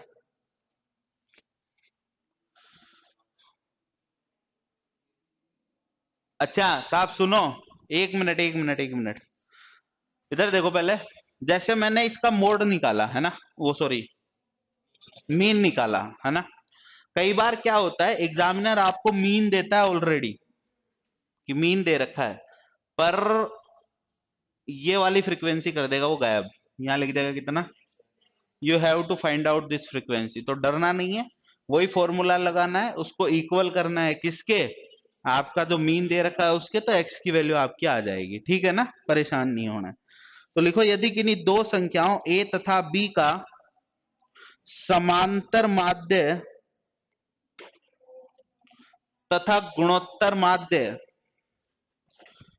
कराया था ना आपको गणितीय माध्य और स्थिति संबंधी माध्य, तो मैथमेटिकल मीन थे ना, उनमें से है ये सवाल, कि समांतर माध्य तथा गुणोत्तर माध्य बराबर हो,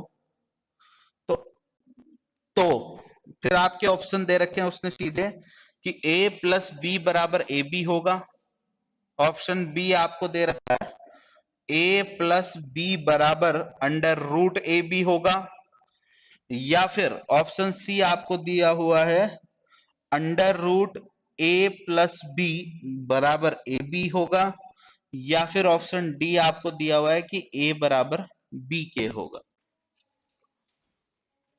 अच्छा सवाल है, 1 मिनट के लिए करके दिमाग लगाओ। ये मिटा दूं क्या, इंग्लिश में बताऊं, लिखो, इफ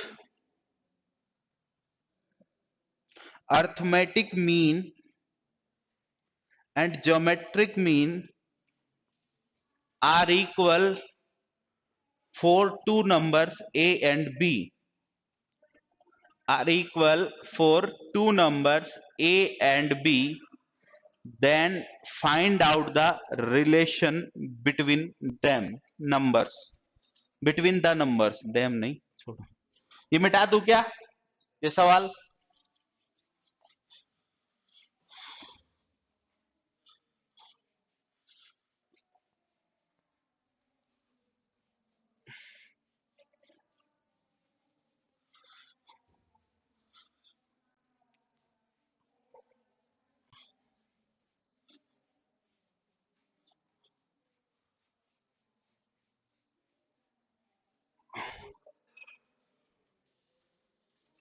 क्या हुआ, कैसे बातें कर रही हो तुम, मतलब बातें तो कहीं भी बिठा दो हम करेंगे ही करेंगे, है ना, ऐसा थोड़ी ना चलेगा। आंसर बताओ,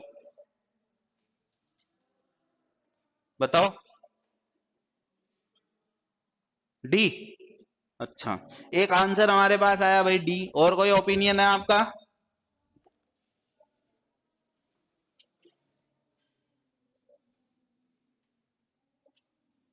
हाँ भाई, क्या नाम है तेरा, आर्यन, बता कुछ तो, नाम बड़ा शानदार रखवा रखा है तूने।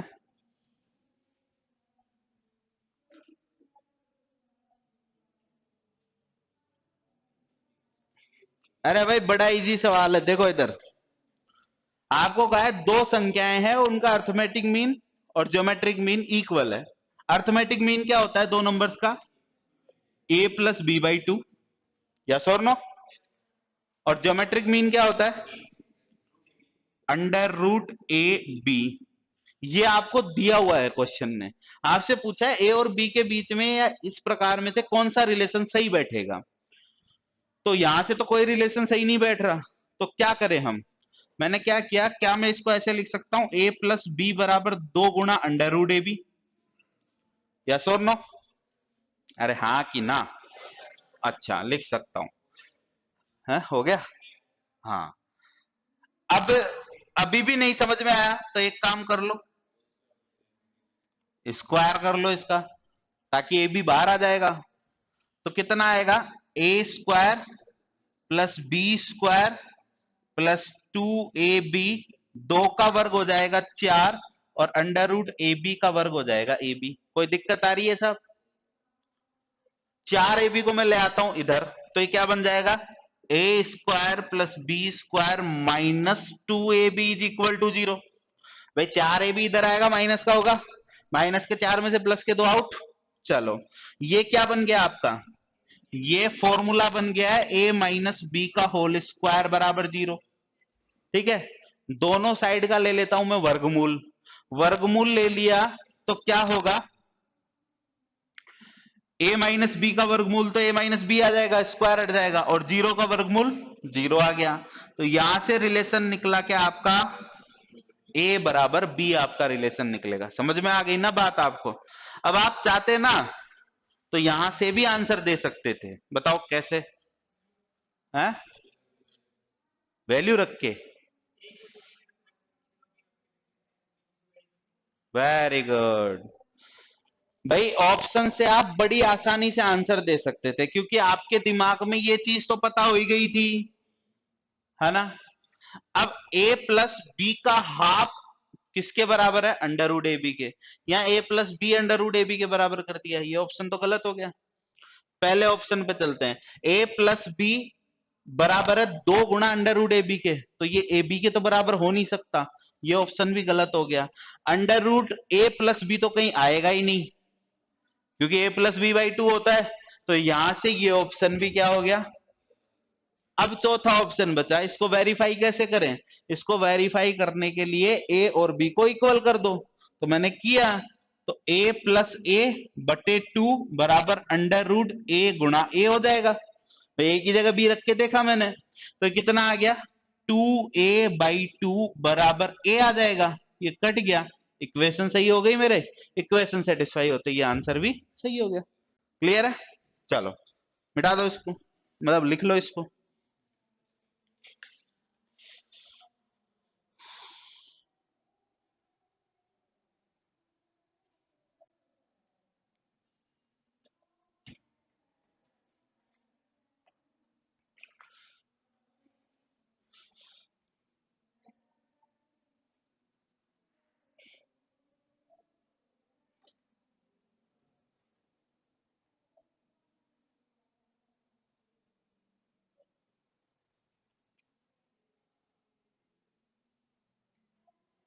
चलो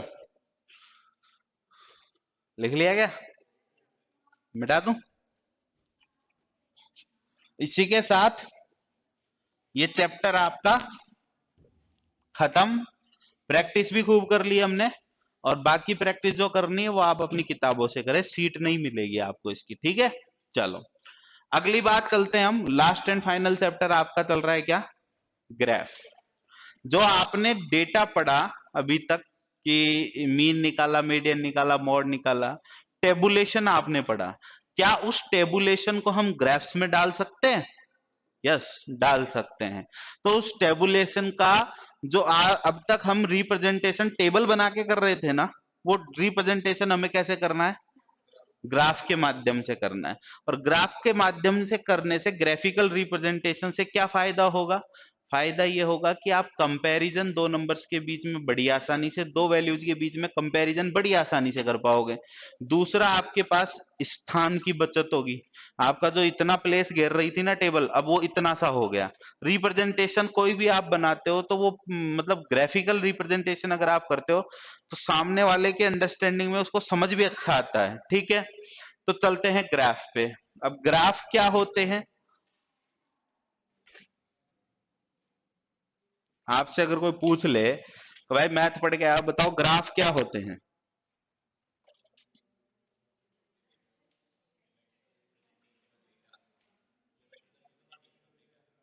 ज्योमेट्रिकल रिप्रेजेंटेशन ऑफ डेटा, आपके आंकड़ों का ज्यामितीय निरूपण ही क्या कहलाता है, ग्राफ कहलाता है। ग्राफ बेसिकली हम जो यहां पढ़ने वाले हैं वो दो प्रकार के ग्राफ पढ़ने वाले हैं। कौन कौन से,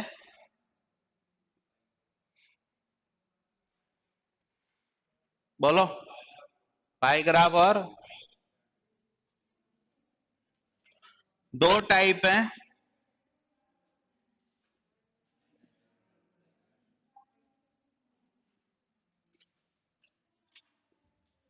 एक तो ये पढ़ेंगे, दूसरा पढ़ेंगे,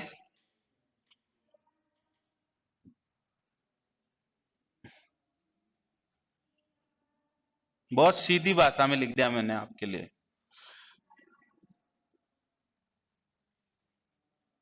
ठीक है। एक तो सिंगल डायमेंशन ग्राफ पढ़ेंगे, एक विमीय ग्राफ जिनको हिंदी में बोला जाता है, और एक डबल डायमेंशनल ग्राफ पढ़ेंगे, द्विविमीय ग्राफ जिनको हिंदी में बोला जाता है। सिंगल डायमेंशन में कौन कौन से ग्राफ आते हैं?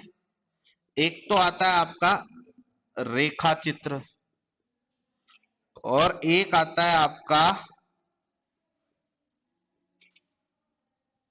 दंडालेख, इसको बोलते हैं लाइन ग्राफ, और इसको बोलते हैं बार ग्राफ। ठीक है ना? बार ग्राफ भी आपके आगे दो प्रकार के होते हैं। एक तो होता है सिंपल बार ग्राफ,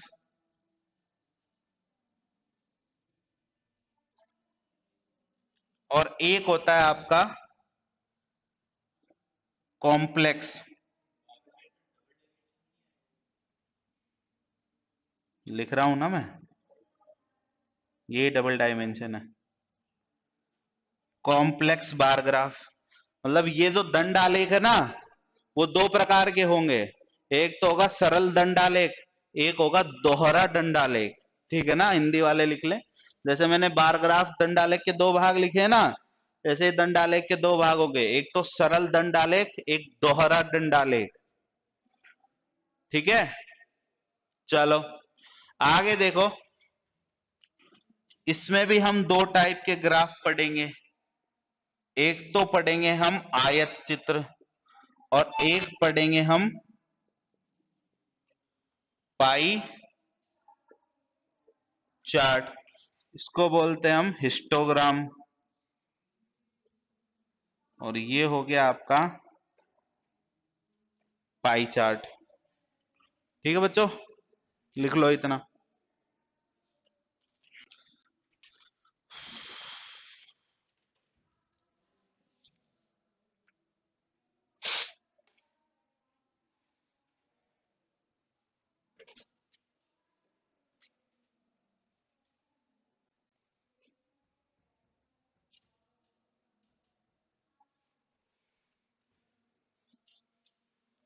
लिख लिया सबने? चलो, हमने दो टाइप के डेटा पढ़े टेबुलेशन में, एक तो ग्रुप्ड डेटा और एक अनग्रुप्ड डेटा। यस और नो? ये दोनों ग्राफ जो है ना, वो आपके किसके काम में आएंगे? अनग्रुप्ड डेटा के, अवर्गीकृत आंकड़ों का ग्राफ बनाने के लिए इनका यूज लेंगे। ये वाला ग्राफ है आयत चित्र, प्योरली किसके लिए काम आएगा? ग्रुप्ड डेटा के लिए। और ये वाला पाई चार्ट जो है, चाहे आप ग्रुप्ड बनाओ चाहे अनग्रुप्ड बनाओ, दोनों के लिए बहुत अच्छे से यूज में आ सकता है। क्लियर है क्या बात इतनी? कोई डाउट है? लिख लिया इसको, डायग्राम को। अब हम चलें सीधे हमारे किसकी तरफ? रेखा चित्र की तरफ, लाइन ग्राफ की तरफ।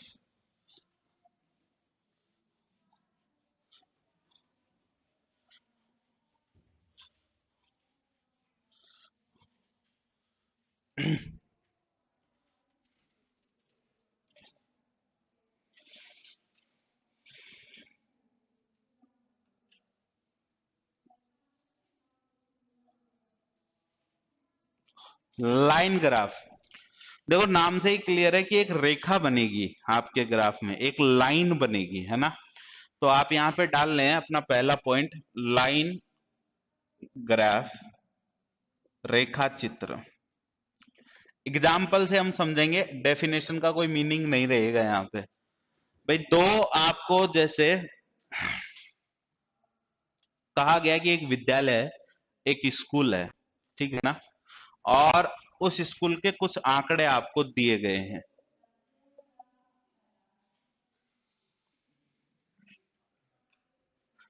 आइए सर, बैठिए।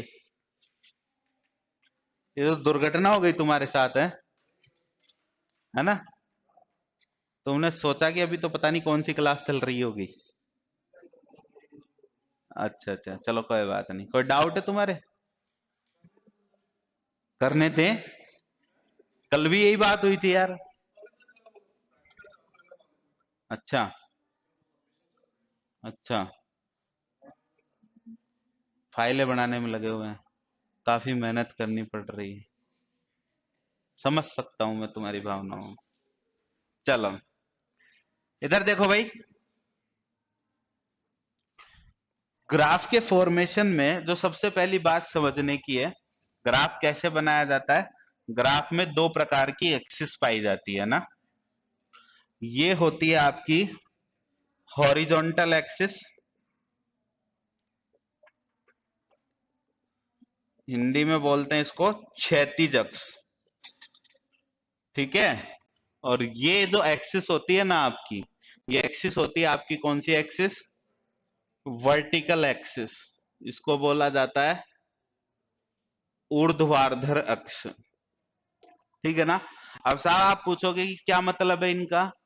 अपने को इतना ही मतलब सीखना है कि साहब हम इन एक्सिस का जो उपयोग है ना, वो स्केल डालने के लिए लेते हैं, ठीक है ना। बड़े बड़े डेटा का रिप्रेजेंटेशन हम करते हैं, तो उसके लिए हमको यहाँ पे अभी मान लो देश के राष्ट्रीय राजमार्गों का स्केल बनाना हो, तो हम 50 किलोमीटर लंबा पेज तो नहीं ला सकते या 500 किलोमीटर लंबा, तो हम क्या करने हैं, हमको क्या करना होता है, उनका स्केल लेना होता है, अज्यूम करना पड़ता है। तो वो स्केल हम किस पर लेते हैं? एक्सिस पर लेते हैं। क्लियर है बात इतनी? इसको क्षैतिज अक्ष बोला जाता है, जो आपके पेज के, नोटबुक के पेज के समानांतर होता है, और जो नोटबुक के पेज के ऊर्ध्वाधर होता है उसको हम वर्टिकल एक्सिस, ऊर्ध्वाधर अक्ष बोलते हैं। ध्यान रखें, ये एक्सिस पॉजिटिव होता है, ये भी पॉजिटिव होता है, ये नेगेटिव होता है, ये भी नेगेटिव होता है, ठीक है साहब। इसको जनरली हम एक्स अक्ष से डिनोट करते हैं, और इसको जनरली वाई अक्ष से डिनोट करते हैं। ये तो हो गया बेसिक इंट्रोडक्शन ग्राफ का, ठीक है। अब आपको क्या कहा गया कि भाई एक स्कूल है, उस स्कूल में मतलब एक सिटी है, उसमें बहुत सारे स्कूल है। मैंने अलग अलग स्कूलों के नाम ले लिए कि A B C D E F, ये 6 स्कूल है आपकी सिटी में, ठीक है। इन 6 स्कूलों में से अलग अलग संख्या में बच्चे स्पोर्ट्स के लिए सिलेक्ट हुए हैं, ठीक है। तो आपको उसको रिप्रेजेंट करना होगा कि स्कूल ए से 90 स्टूडेंट आए, स्कूल बी से 56 स्टूडेंट आए, यहां से 27 स्टूडेंट आए, यहां से 11 विद्यार्थी आए, यहां से 56 विद्यार्थी आए, और यहां से 110 विद्यार्थी आए। आपको कहा इसको आप लाइन ग्राफ के द्वारा रिप्रेजेंट करो कि ये डेटा क्या है। तो मैंने यहाँ पे दो एक्सिस लिए, ठीक है ना। इस एक्सिस पे क्या लूंगा? क्यों स्कूल ही क्यों लूं? स्कूल में इधर क्यों नहीं ले सकता? देखो कारण समझना पड़ेगा इन चीजों का। बताओ आप में से। भाई इस इन्होंने बताया कि सर इस एक्सिस पे आप स्कूल डाल लो, ठीक है ना, ठीक है।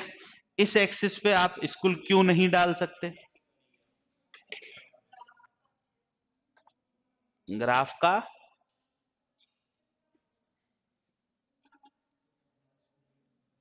सोचो, देखे बताओ मेरे को।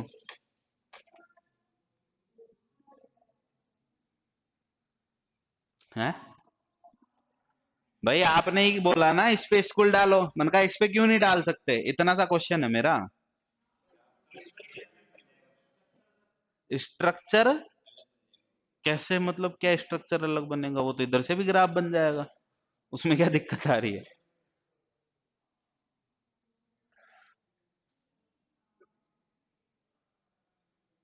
आर्यन साहब कुछ तो हेल्प करो हमारी, अभी तो प्रैक्टिकल चल रहे हैं, तो नॉलेज है इस चीज की। अच्छा अच्छा, कोडिंग करते हैं हम तो। हाँ समझ सकता हूँ। हाँ भाई, मुझे नहीं लगता कि स्ट्रक्चर कोई सही आंसर है। हाँ, नहीं पता तो सोच सकते हैं हम कुछ, बड़ा आसान सा क्वेश्चन है। हाँ बताओ। डेटा को समझने के लिए भाई देखो ऐसा है, आप क्या पढ़ रहे हो? आप एक विमीय ग्राफ पढ़ रहे हो, सिंगल डायमेंशन ग्राफ पढ़ रहे हो। और सिंगल डायमेंशन ग्राफ में जो वर्टिकल एक्सिस होती है ना, वो वर्टिकल एक्सिस को हम अध्ययन करते हैं, एक ही एक्सिस का अध्ययन करते हैं, क्योंकि अक्ष ही एक है हमारे पास। भाई सिंगल डायमेंशन है तो मतलब एक ही दिशा में अध्ययन करेंगे हम, और वो अध्ययन क्या है? स्कूलों का अध्ययन थोड़ी करना है हमको। हमको छात्र कितने कितने आए, उस चीज का अध्ययन करना है कि नहीं करना? तो जिस चीज के बारे में हमें इंफॉर्मेशन चाहिए वो इंफॉर्मेटिव एक्सिस होती है आपकी कौन सी? वर्टिकल एक्सिस, ठीक है ना। और ये जो एक्सिस होती है ये सिर्फ आपको स्केल देती है, कुछ काम नहीं है इसका। क्या काम है? सिर्फ स्केल देने का। अब दूसरी बात कि साहब मैं इसको क्या एबीसीडी को या नहीं बना सकता? स्कूल को बना सकते हो, गलत वो भी नहीं है। पर जनरल वे में हम जो करते हैं वो इसको कौन सी एक्सिस मानते हैं? हम इंफॉर्मेटिव एक्सिस मानते हैं। इस पे हमें जो इंफॉर्मेशन चाहिए चाहिए होती है, जिस इंफॉर्मेशन के बारे में हमें बात करनी है, वो इंफॉर्मेशन हम किस एक्सिस पे डालते हैं? क्लियर है बात इतनी? अगर कोई आपसे क्वेश्चन पूछ ले मेरी तरह कि साहब क्या स्कूल इधर नहीं डाल सकते? बिल्कुल साहब डाल सकते हैं, कोई दिक्कत वाली बात नहीं। ग्राफ उधर से बन जाएगा, हमारा क्या है, ठीक है। तो आप डालिए, जैसे आपने यहां पर एक्सिस ले लिया किसका? विद्यार्थियों की संख्या का, ठीक है साहब। विद्यार्थियों की संख्या ले ली मैंने 10, ये स्केल 20। आपको पता है ग्राफ में खाने बने होते हैं, उससे स्केल हम मान के चलते हैं। ये हो गया आपका 30, 40, 50, 60, 70, 80, 90, 100, 110, 120, यहीं तक है। लास्ट 110 है हमारे पास। और यहां पे डाल लिया आपने विद्यालय। कौन कौन से? ए, B, C, D, E, F, ठीक है साहब। ए में कितने थे विद्यार्थी? 90। ये रहा आपका ए, ये लो 90। क्लियर है बात इतनी? बी में कितने थे? 56। ये लो साहब बी के 56 हो गए। सी में कितने थे? 27, अराउंड यहां पे हो जाएगा ये 27। डी में कितने थे? 11। डी में थे 11। ई में कितने? 56। ई में 56, ठीक है। यहां पे आ जाएगा समथिंग समथिंग, ठीक है। और एफ में कितने थे? 110, ठीक है, यहां पे आ जाएगा, ठीक है। तो बस इसको मिला दो लाइन टू लाइन।